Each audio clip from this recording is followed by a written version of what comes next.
자, 화폐 시간 가치에서요. 이게 편집을 하다 보면은 이게 스타일이라는 그 이제 기능이 있는데 거기 집어 넣어 버리면은 이게 인쇄가 잘못돼서 나오기도 해요. 그 화폐 시간 가치 계수 273쪽에 괄호 1번에 괄호 1번에 하나, 둘, 셋, 넷, 다섯, 여섯 번째 줄인가요? 여섯 번째 줄 끝에 보면은 100 곱하기 1 플러스 Rn 이렇게 돼 있죠. 이렇게 돼 있잖아요. 요거를 요렇게 바꿔야 돼요. 이렇게 N제곱 이렇게 지수에 가도록 해야 되죠. 그 밑에도 있죠. 두 군데 있고요. 괄호 1번에 두 군데가 있고 괄호 2번에서는 하나, 둘, 세 번째 줄 끝에 보면은 괄호 2번에, 이건 괄호 1번에 두 군데 있고요. 100 나누기 1.12 이렇게 돼 있죠. 이거를 100 나누기 1.1의 제곱 이렇게 바꿔야 돼요. 2가 위에 지수로 있어야 되는데, 그죠? 지난번에 말씀드렸었나요? 혹시 또 처음 오신 분도 계시니까. 그거는 그 밑에 괄호 2번의 마지막 줄에도 그렇죠. 100 나누기 1 플러스 R에 100 나누기 1 플러스 R에 N승 해야 되는데 이렇게 돼 있잖아요.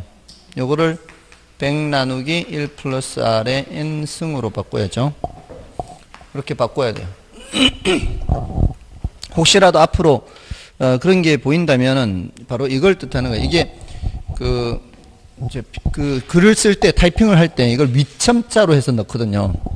위첨자 해서 Alt L 기능으로 해서 이렇게 위로 쓰는데 이걸 스타일에다가 이렇게 편집하는 사람이 스타일에다 집어넣어 버리면은 이게 밑으로 내려와 버려요. 좀 그런 불편한 게 있어요. 이 결혼은 이런 수식을 써야 되는데 모든 걸 수식 편집기로 하기에는 좀 그렇고 또 수식 편집기라는 게 따로 있거든요. 아무튼 좀 불편합니다. 자, 그렇게 하고요. 자, 이제 화폐 시간 가치 이번에는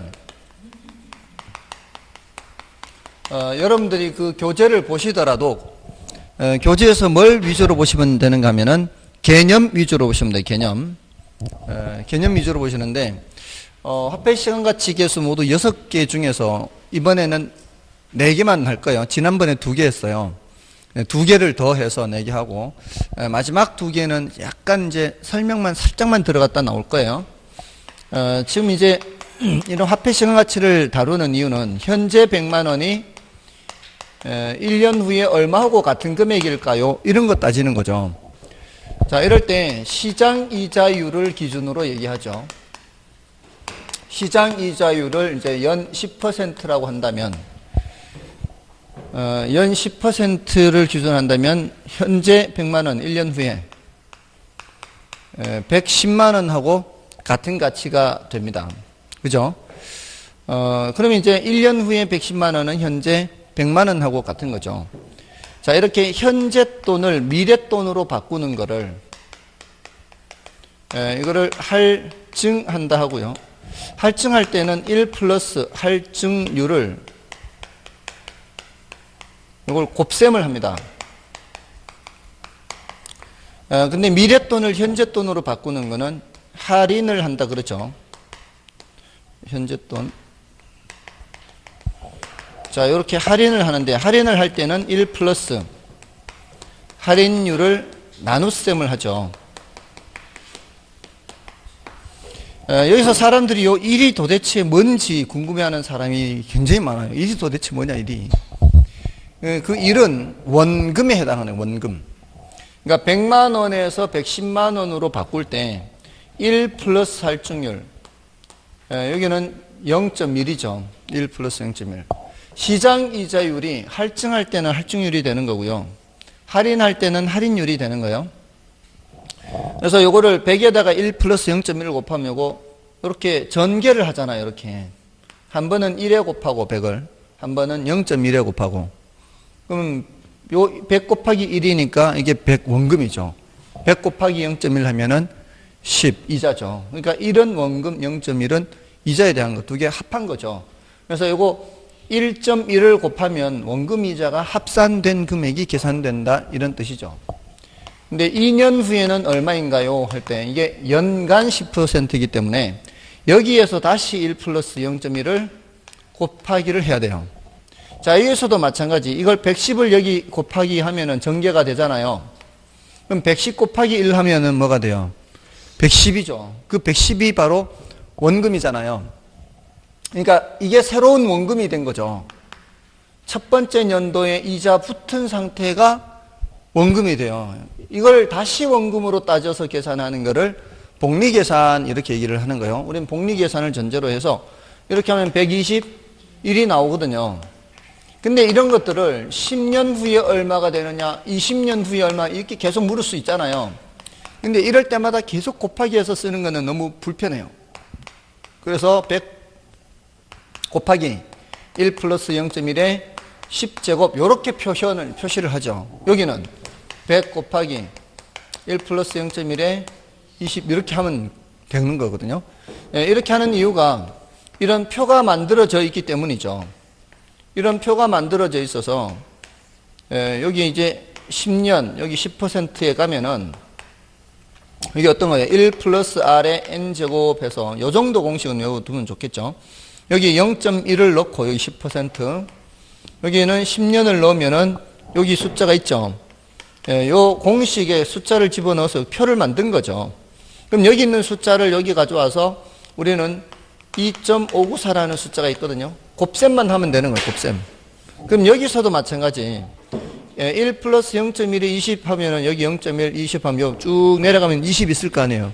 그런 해당하는 숫자를 찾아서 뭐만 하면 되는 거예요. 곱셈만 하면 된단 말이에요. 그러니까 계산기가 없던 수백 년 전에는 다 이렇게 계산한 거예요. 여기 있는 숫자를 찾아서. 그러니까 그렇게 어려운 거 아니거든요. 사실 우리는 이런 계산을 우리가 직접 할 일은 거의 없는 거예요. 사실은. 어떤 숫자를 찾아서 이제 곱셈만 하면 되는 거예요. 근데 이제 이런 표가 몇 개 있다는 거예요. 6개 있다는 6개. 근데 어떤 표에서 이 숫자를 찾으면 되느냐 이거예요. 같은 10년 10%라 해도 같은 10년 10%라 해도 지금 현재 돈을 알고 미래 돈을 알고 싶을 때도 있지만 미래 100만 원이 현재 얼마가 되는지를 알고 싶을 때도 있을 거 아니에요. 이럴 때는 어떻게 해야 돼요? 100 나누기 1 플러스 0.1에 10제곱 해야 될 거 아니에요. 저쪽으로 할 때 나누어 가니까. 근데 여기서는 지금 2.594라는 숫자가 있기는 해요. 2.594라는 숫자가 있기는 한데 나누기 2.594 해야 되는데 계산기 없던 시절에는 이게 쉽지 않아요. 나누기 2.594 하는 게. 그래서 친절하게 어떻게 한 거예요? 이걸 역수로 바꾸어서 0.1에 10제곱 분의 1 하면은 이게 뭐예요? 2.594 분의 1이죠. 2.594 분의 1을 미리 계산해 놓은 거예요. 이렇게 또 표를 만들어 놓은 거죠. 이렇게 표를 만들어서 여기 또 10% 10년을 찾아가면은 여기 10% 10년. 그럼 여기에 숫자가 있을 거 아니에요. 이 숫자는 뭐예요? 바로 이 숫자의 역수. 여기에 2.594면은 요거는 2.594 분의 1. 이런 식으로 다 만들어 놨단 말이에요. 그럼 여기에 있는 숫자를 가면은 0.3855예요. 그러니까 나누기 2.594 하는 것보다는 곱하기 0.3855 하는 게 훨씬 쉽잖아요. 그래서 사실은 그 6개 표가요. A, B, C가 있으면 그 역수의 표예요. 그래서 6개 사실은. 3개만 있어도 관계는 없어요. 이제는 이제 현대에 와서는. 그거는 나누기 하면 되니까. 근데 옛날엔 계산기 없었을 때니까 나누기 하는 게 불편하니까 다 역수로 숫자로 바꿔서 곱하는 숫자만 알면 되도록 그렇게 친절하게 해놨거든요. 그러니까 지금 우리가 공부할 때도 6개 계수를 다 써요. 역수 관계 있는 거를 이제 이용할 수도 있지만 그래서 그 6개 계수 중에서 어떤 상황에서 어떤 표에서 찾아야 되는지를 알아야 돼요. 근데 결코 어렵지 않아요. 이거 4살 먹은 애들한테 단추를 던져줘 놓고 동그란 거 네모난 거 골라라 하면 다 골리거든요. 흰색 골라라, 검은색 골라요. 그렇게 고를 줄 알면 돼요. 4살 지능만 있으면 돼요. 4살 지능만. 잘 보세요. 지금 상황이 어떤 상황인지만 알면 되니까. 지금 현재 돈을 알고서 미래 어떤 금액인지 알고 싶을 때, 요게 지금 흰 걸로 쓴 거예요. 현재 얼마가 있을 때 미래 돈을 알고 싶을 때. 이제 통 크게 1억으로 바꿀게요. 현재 1억이 10년 후에 얼마가 될까요? 연 10%로 복리 계산했을 때, 이러면은 지금 왼쪽 표에 있는 숫자를 찾아야 되죠. 왼쪽 표에 10년 10% 가면은 뭐가 있다고요, 아까? 2.594가 있단 말이에요. 그럼 2.594를 곱하면 현재 1억은 10년 후에 2억 5,940만 원과 같다. 이렇게 알 수 있단 말이에요. 이 표는 제시를 해주니까, 그러니까 걱정하지 않아도 되는 거죠. 근데 표를 제시해줘요. 숫자를 제시해준다고요. 근데 어떤 표에서 찾는 거는 자기가 찾아야지. 표를 6개를 주니까. 뭔 뜻인지 아시겠죠? 표를 다 준다고요. 대학 교재, 보통 우리 수험서에는 뒤에 표가 없는데, 대학 교재에는 뒤에 표가 다 있어요. 표가 수십 페이지예요, 수십 페이지. 표만 수십, 그렇게 막 깨알 같은 글씨로, 그것도. 깨알 같은 글씨로 있어요. 그러니까 이제 그 상황에 맞게 찾으면 되는 거예요. 자, 근데 10년 후에 1억이 현재 얼마하고 같을까요? 이럴 때는 어떻게 하면 돼요? 지금 이 표는 이 표와는 반대인 오른쪽 표로 가야죠. 자, 이 표로 가야 되는데 이제 이름을 붙여보자고 이제. 그 이름을 붙이는 게 이제 간단하단 말이에요. 이제 차이점과 공통점이거든요. 조금 전에 이제 동그란 거, 네모난 거, 흰색, 검은색 이런 거 했던 것처럼 지금 요놈하고 요놈하고의 공통점은 뭔가 하면은 여기도 딱 한 번의 금액이 등장하고요. 여기도 한 번의 금액이 등장해요. 등장하는 금액이 한 번이에요. 그래서 요거를 일시불이라고 해요. 일시불. 여기도 뭐예요? 일시불에 한 번. 그 소리는 이 밑에는 이제 그렇지 않다는 뜻이에요. 이 밑에는 그렇지 않아요. 여기는 매 기간 말 불입되는 금액이 있어요. 여기도 매 기간 말 불입되는 금액이 있어요. 매 기간 말 금액이 똑같아요. 똑같은 금액이 반복해서 들어오는 이런 형식을 연금 형식으로 불입된다 그래요. 여기도 뭐라 그래야 돼요? 연금 형식으로 불입된다 이렇게 얘기해야 되겠죠. 자, 이게 이제 위와 아래의 차이점이에요. 한 번이냐 여러 번이냐. 구별되죠? 긴장하지 않으셔도 돼요. 안 어려워요. 한 번 하고 여러 번 이걸 구별 못한다는 건 말이 안 되는 거죠. 자, 지금 이게 언제 금액을 구하려고 하는 거예요? 미래 금액을 구하려고 하는 거죠. 이거는 언제 금액을 구하려는 거예요? 현재 금액을 구하려는 거죠. 그게 차이점이에요. 그럼 미래 금액을, 미래 가치를 줄여서 내가라 그래요. 미래 가치를. 그러면 일시불의 미래 가치 계수표 이렇게 붙여요. 일시불의 미래 가치 계수표. 그래서 줄여서 내가 계수표 이렇게. 됐나요? 그럼 요거는 뭐라고 이름 붙이면 되겠어요? 일시불의 현재 가치 계수표 이렇게 하거나 또는 현가 계수표 이렇게 줄여서 현가. 됐나요? 됐어요? 안 됐어요? 그럴 때 표에 있는 숫자를 찾아서 뭐만 하면 된다고? 곱하기만 하면 된다고. 여기는 아까 어떤 숫자 있다고 그랬어요? 0.3855 있다고 그랬잖아요. 찾아서 곱하기만 하면 된다고요. 됐죠? 자, 근데 그거 말고도요. 상식적으로 생각했을 때 이 숫자는 얘보다 커야 돼요? 적은 거예요? 커야죠. 그럼 여기에 곱하는 숫자는 1보다 크겠어요? 작겠어요? 1보다 크겠죠. 그럼 여기서 이렇게 올 때는 숫자가 작아져요? 커져요? 작아지죠. 할인하니까. 그럼 여기 곱하는 숫자는 1보다는 작은 수가 돼야 되겠죠. 예, 그런 식으로 생각해도 숫자를 몇 개를 던져줬을 때 여기에 곱하는 숫자가 뭐는 안 되겠구나를 감각적으로 알 수 있다고요. 여러 개 숫자를 1번에 몇 번 이렇게 했을 때 감각적으로 아 얘는 안 된다 찍어도 둘 중에 또는 셋 중에 이런 식으로 걸러지게 돼 있다고요. 맞죠? 그냥 조금만 생각하면 된단 말이에요. 자, 근데 이제 요거는 매년 똑같은 금액이 불입되는데, 자, 이것도 10년이라고 하고요. 연 10% 이자예요. 자, 매년 말이에요. 매년 말. 1년 말, 2년 말, 여기는 언제 말? 10년 말. 매년 말 1억씩 불입이 돼요. 자, 그런 금액에 이때 금액이 궁금한 거예요. 이때 금액은 원금만 합쳐진 게 아니고 각각의 이자까지 합쳐진 거예요. 얘가 이자 제일 많이 붙어 있겠죠. 얘는 이자가 얘보다는 1년치 덜 붙어 있겠죠. 그렇게 해서 여기까지 왔는 거를 다 합산하는 거예요. 요거 몇 년치 이자가 붙어 있을까요? 9년치예요. 9년치. 잘 봐야 돼요. 매년 말이라 그랬어요.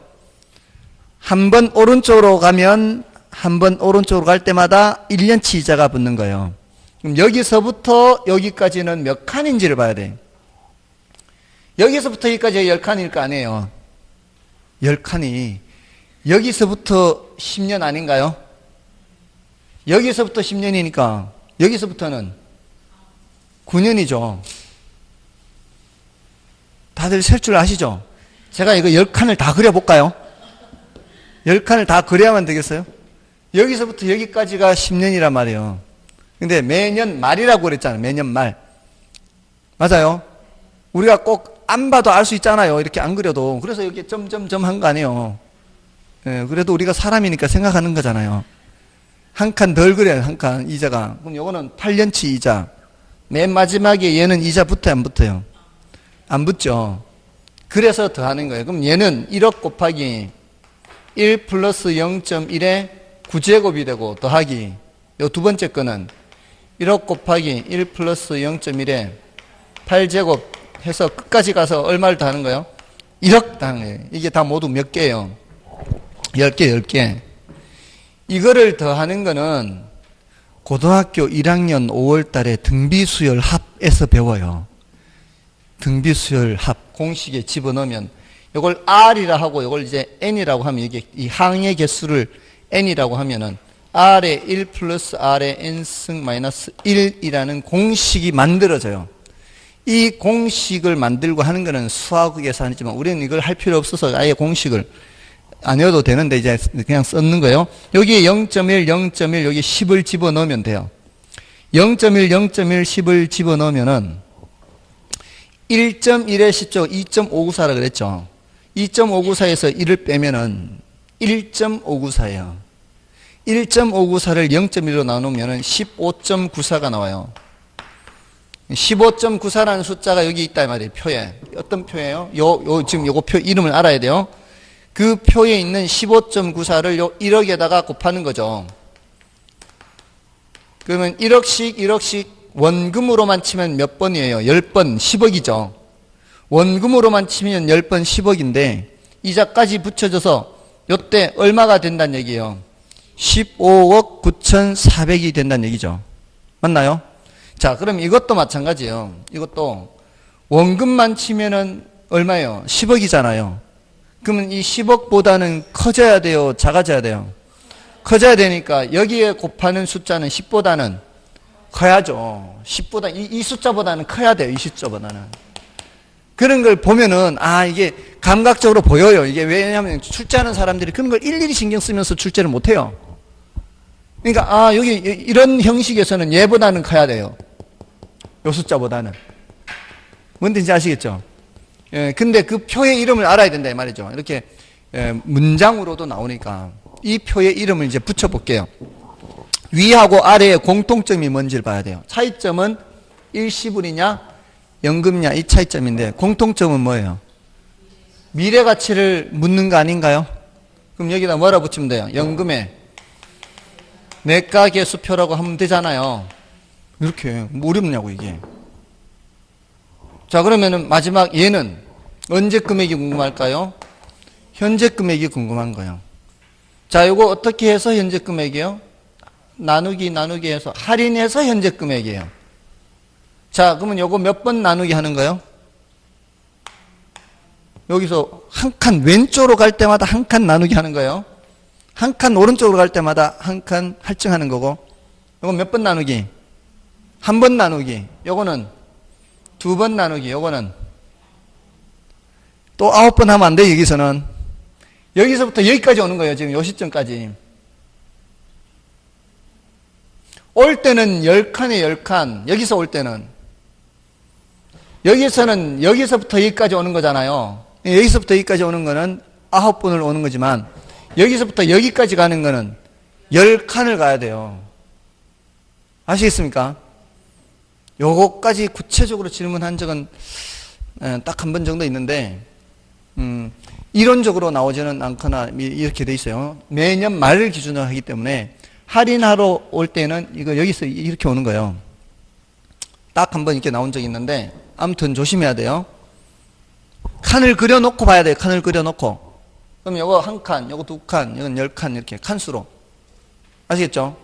자, 그러면 이게 원금으로만 치면은 얼마예요? 1억씩 10번 받으면 10억인데 미리 받잖아요.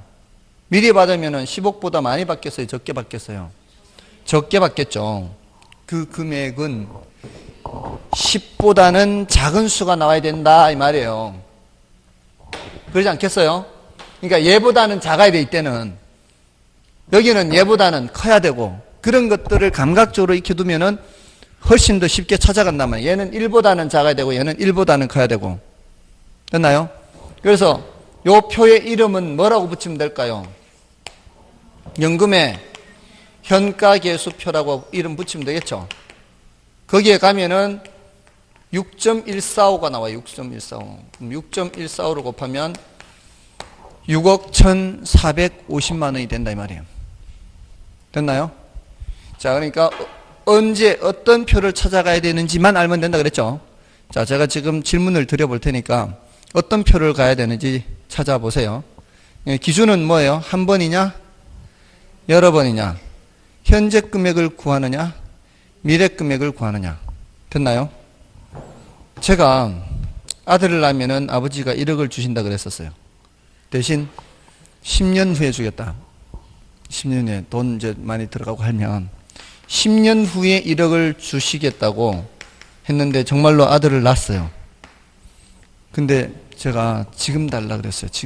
지금 필요하니까. 대신 깎아드릴게요. 이때는 뭐를 일시불에 현가계수표에 가서 찾아서 여기 곱하면 된다 이 말이에요. 됐나요? 자, 이제 제가 매달 50만 원씩 보험료가 나가요. 50만 원씩 매달 하면은 이걸 빨리 그려야 돼요. 매달 50만 원씩. 뭔 뜻인지 아시겠어요? 매달 50만 원씩 하면 머릿속에 매달 50을 그리라고요. 그럼 벌써 이게 일시불이에요? 일시불이 아니에요? 일시불이 아니죠. 이걸 모를 수는 없잖아요. 자, 이게 앞으로 100개월이 남았어요.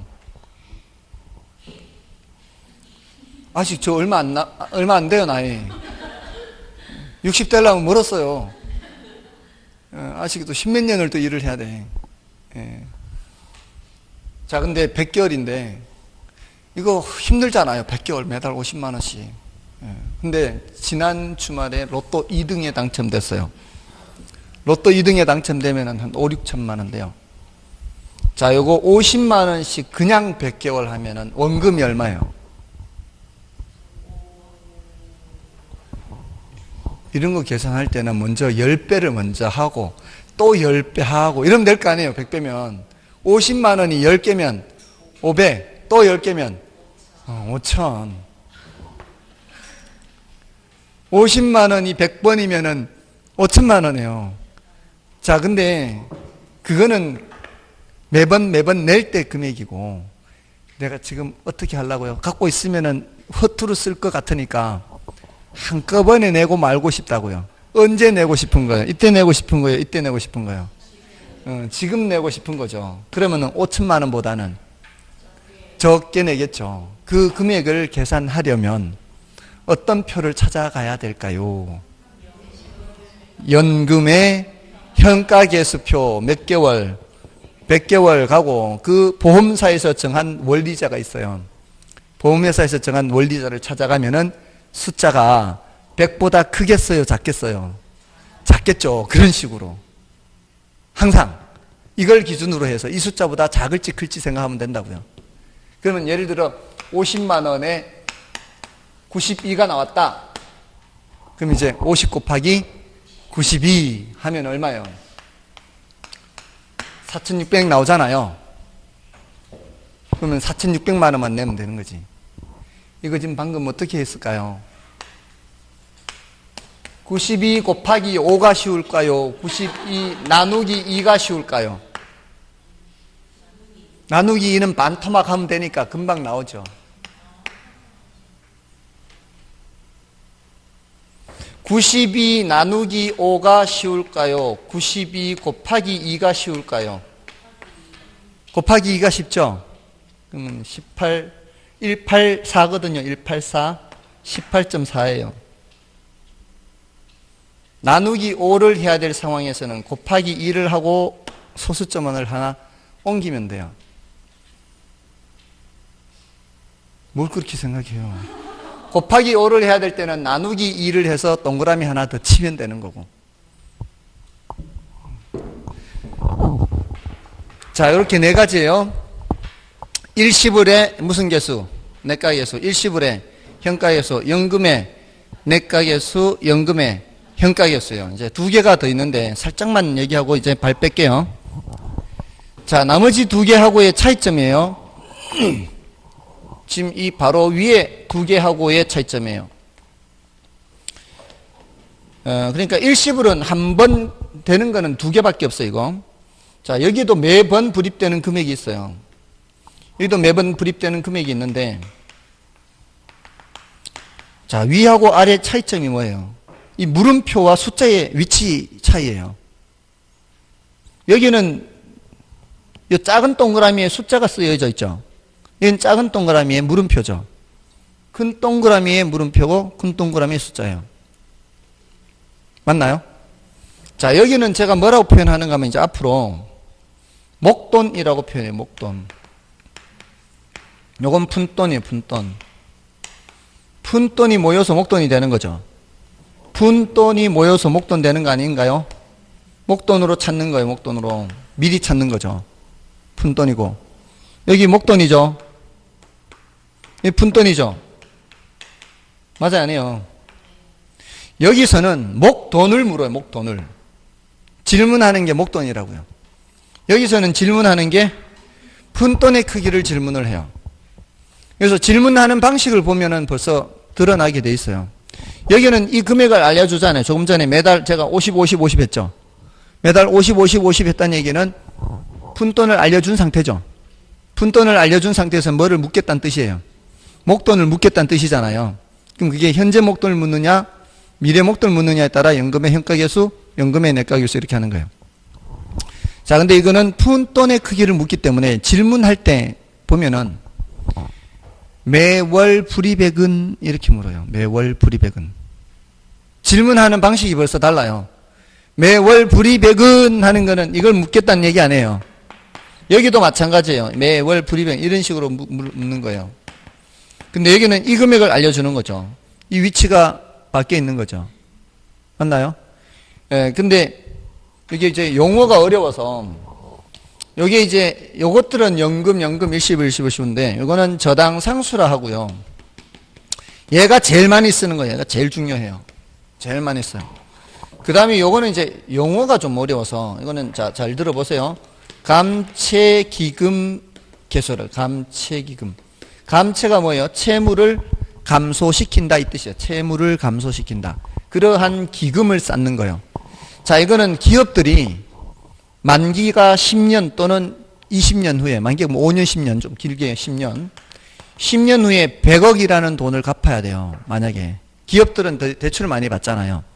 이 채권 상환을 해야 돼. 10년 이후에 100억. 근데 갑자기 100억이라는 돈이 만들어지기가 어려워요. 갑자기 돈이 만들어지기 어려우니까 이제 영업을 하는 중에 계속 뭐를 쌓아 나가야 돼요. 적금을 부어 나가야 되죠. 미래에 뭘 모으기 위해서. 100억을 모으기 위해서. 그 100억은 채무를 감소시키는 기금이에요. 채무를 감소시키는 기금, 이걸 뭐라고 한다고요? 감채기금, 회계 용어예요. 감채기금이 있어요. 감채기금. 그 감채기금을 쌓으려면은 미리부터 계속 푼돈을 떼서 목돈 만들어야 될 거 아니에요. 근데 여기서 목돈의 크기를 묻는 거요. 그 불입하는 푼돈의 크기를 묻는 거요. 푼돈의 크기를 묻는다고요. 이건 정해져 있는 상태에서.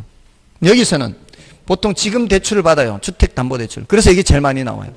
지금 주택담보대출을 받아서 이거를 나누어 갚는 거 아닌가요? 그 나누어 갚을 때 이 금액이 똑같은 금액이에요. 원리금 균등상환을 전제로 하는 거예요. 원리금 균등상환을 할 때 얼마씩 나누어 갚으면 되나요? 이거예요. 나누어 갚는 건 쪼갠 금액이잖아요. 요것도 다 뭐예요? 쪼갠 금액이에요. 근데 이건 저당 대출 받을 때 쓰는 것이라서 저당 상수 이렇게 하고, 요거는 채무를 감소시키는 기금을 맞는다 해서 감채기금 계수 이렇게 하는 거예요. 그러니까 요 표현이 좀 색다르기 때문에 기억하기가 쉽지 않잖아요. 그러니까 일단 요거는 남겨놓고, 연금이란 단어가 들어가면은 목돈을 묻는다, 푼돈을 묻는다. 목돈. 아시겠죠? 아시겠죠? 일시불은 한 번만 있는 거예요. 연금은 여러 번 불입되는데, 여러 번 불입되는 금액을 알려줘요. 그렇잖아요. 알려주는 거예요.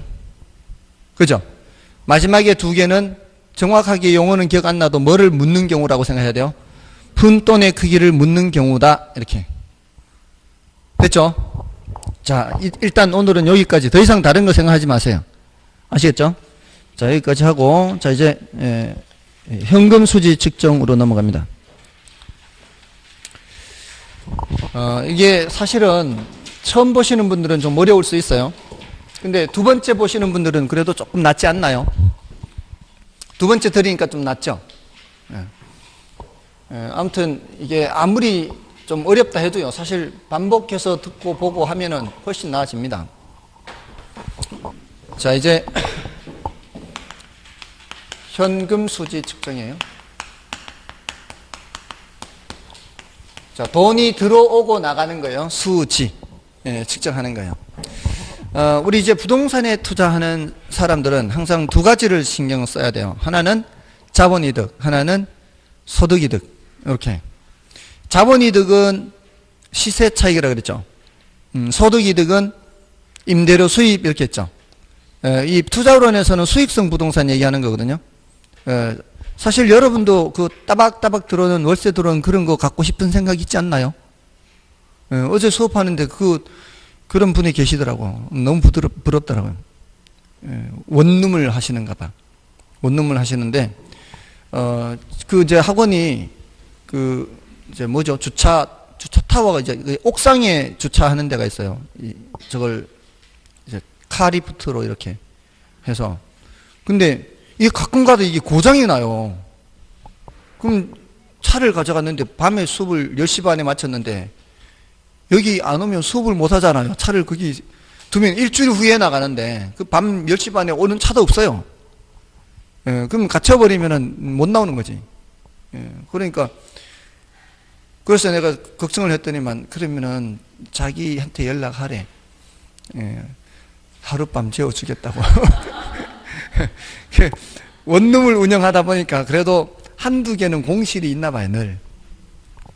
공실이 있으니까 거기서 자면 되니까 자기한테 연락하래. 만약에 그런 일이 생기면. 너무 부럽더라고. 근데 그 임대료 수입이 이제 늘 발생하는 게 있을 거 아니에요. 그러니까 이제 시세 차익, 이 부동산 투자할 때 수익성 부동산에 투자하는 걸 전제로 하거든요, 우리는. 수익성 부동산에 투자하는 걸 전제로 하기 때문에 늘 뭐를 생각해야 되는 거예요? 임대료 수입이에요.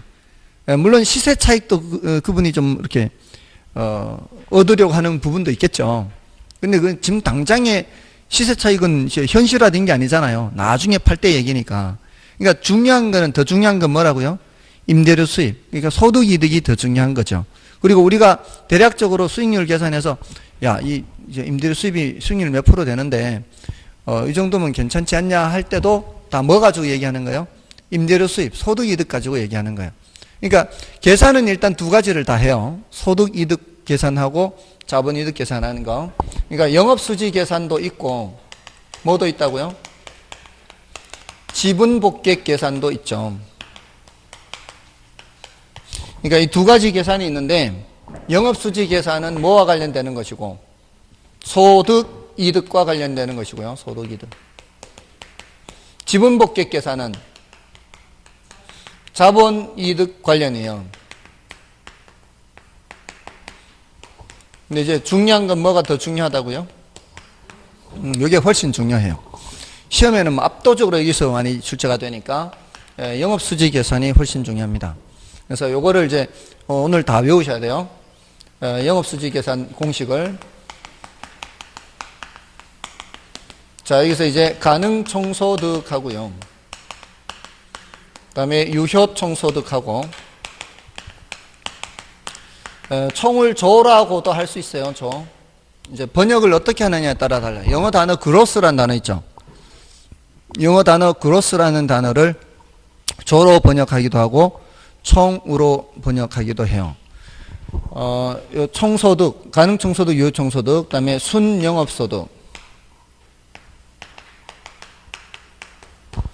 그 다음에 세전현금수지 또는 세전현금 흐름이라고도 표현하기도 해요.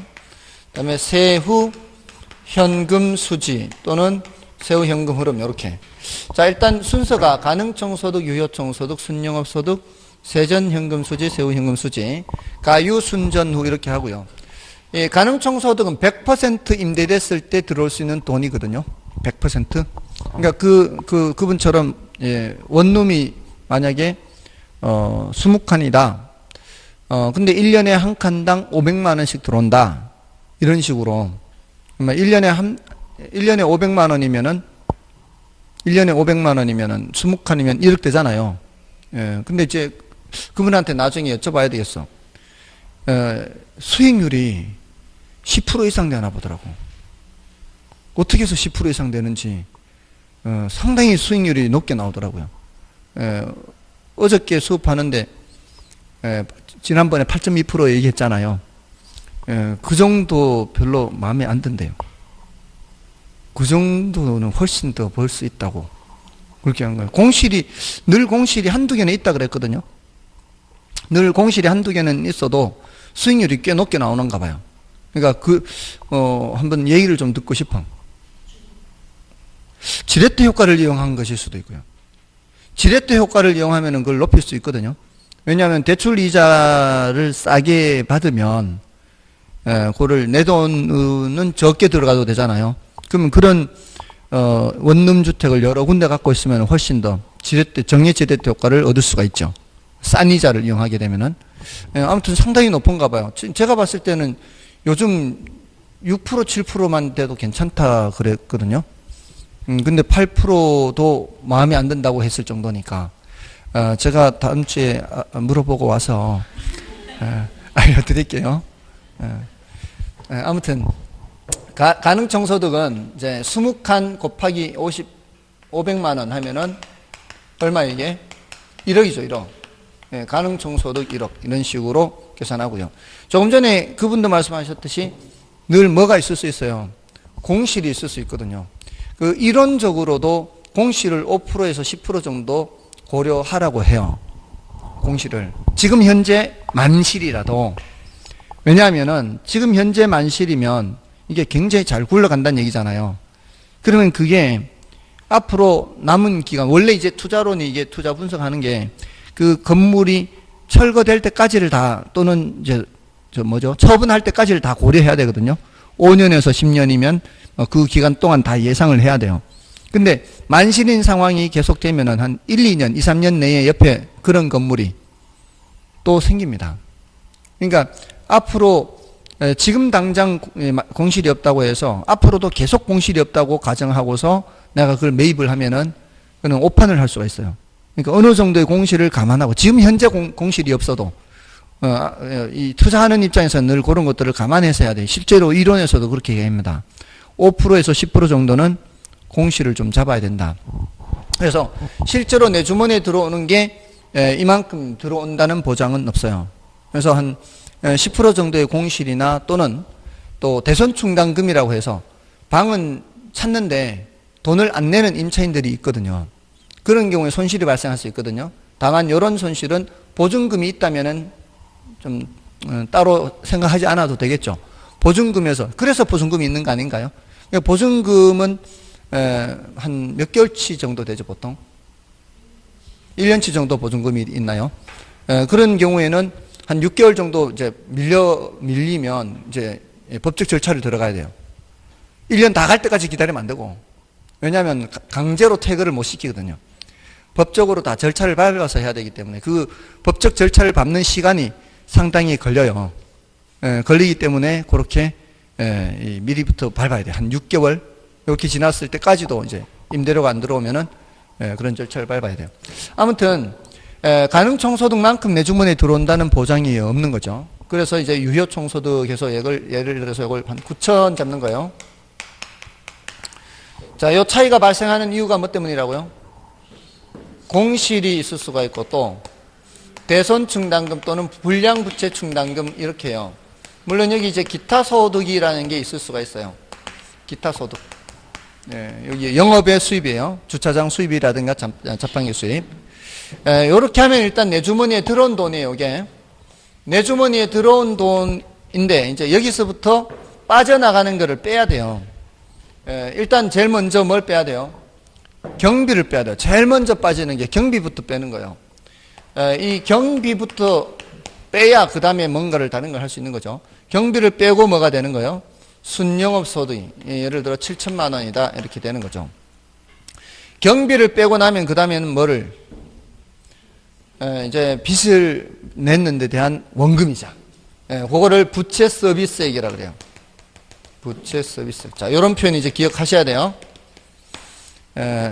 경비 빼고 빚 갚고 세금 내고 이렇게 이제 제가 표현하는데 정확하게 이제 용어를 사용해야 되니까 시험에 나올 때는 경비 빼고 빚 갚고 세금 이렇게 안 나온단 말이죠.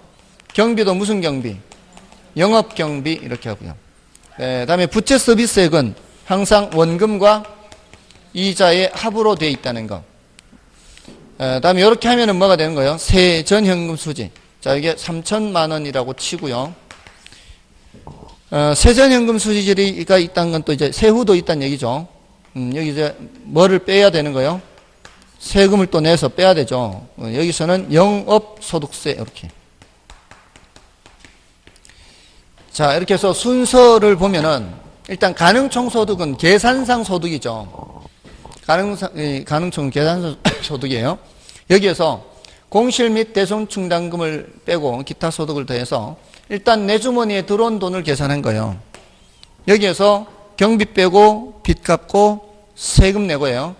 경비 빼고 남는 게 순이죠. 빚 갚고 남는 게 세전이고요. 세금 내고 남는 게 세후입니다.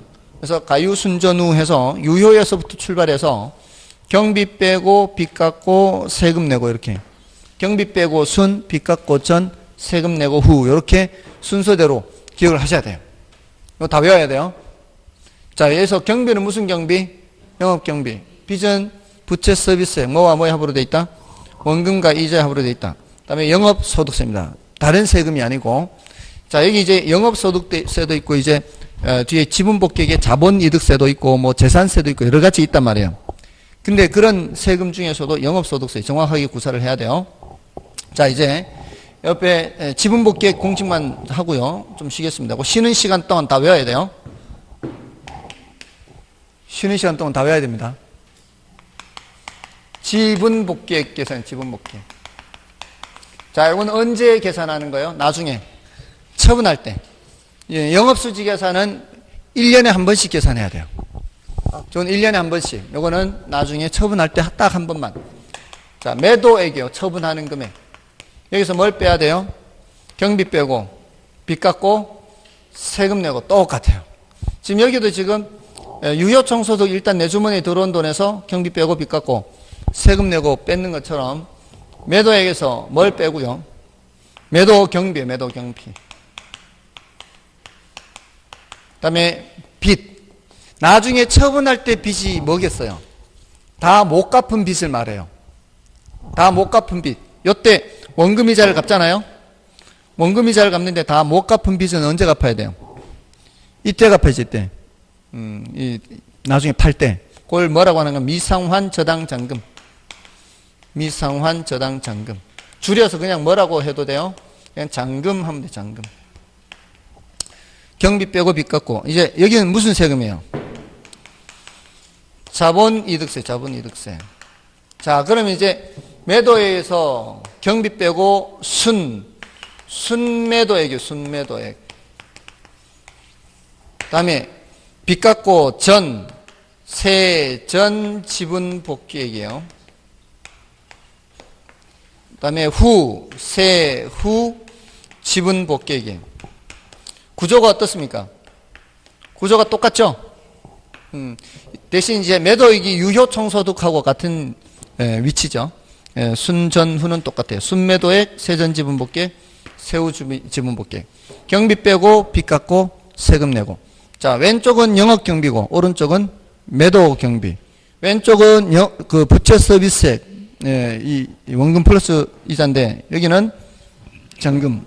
여기는 세금이 영업소득세, 이쪽은 자본이득세. 됐죠? 지금 외우십시오. 다 외워야 돼요. 경비 빼고 빚 갚고 세금 내고 이런 식으로 순전후 남는다. 먼저 가유순전후를 배우고 이쪽은 매순전을 먼저 배우고 틀을 먼저 써놓으세요. 틀을 먼저 써놓고 거기에 경비 빼고 빚 갚고 세금 내고 저쪽도 경비 빼고 빚 갚고 세금 내고 영업경비냐 매도경비냐 빚은 부채서비스액이냐 잔금이냐 세금은 영업소득세냐 자본이득세 이렇게 해서 외우면 돼요. 아셨죠? 10분 시간 드리겠습니다.